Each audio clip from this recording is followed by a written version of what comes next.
You know, that is exactly what Mark Carney did when he backed down to Donald Trump.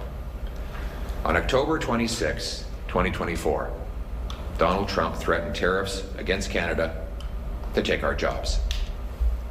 6 days later, Mark Carney announced that Brookfield headquarters would move from Canada to Trump's hometown of New York City, giving Canadian jobs to Americans.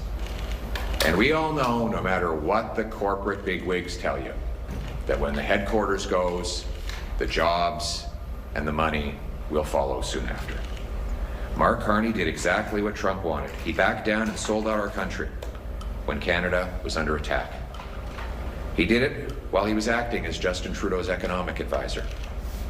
When asked why he moved the headquarters out of Canada, he said he had nothing to do with it, that the decision was made after he left the company in January.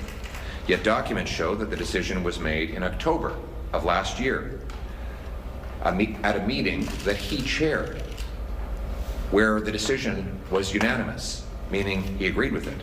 And then he recommended it in writing to his shareholders. Confronted about his falsehood, he now says he should have been more precise. But here's the thing.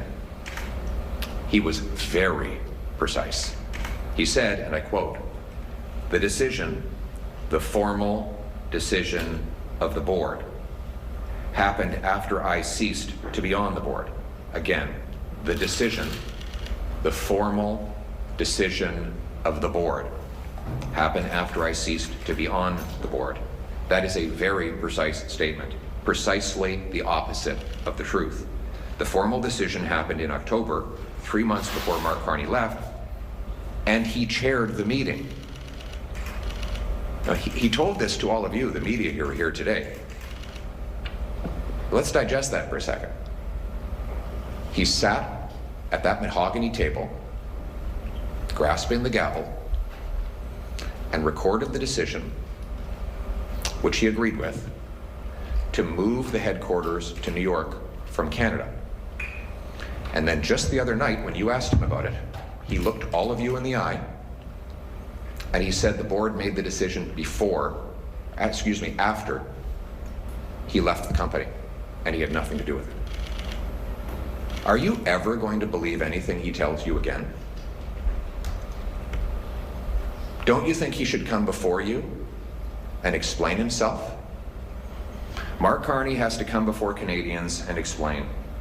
He needs to explain why he lied and why he sold out our country, why he failed to put Canada first when we were under attack.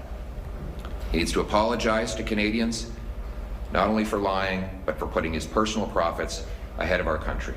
Mark Carney put himself first instead of putting Canada first. We need action to protect our country and its people, to take back control of our economic future, and to protect Canadians from greedy corporate executives who would ship our jobs abroad, and to bring home the promise of Canada. We have a common sense plan to do it. Conservatives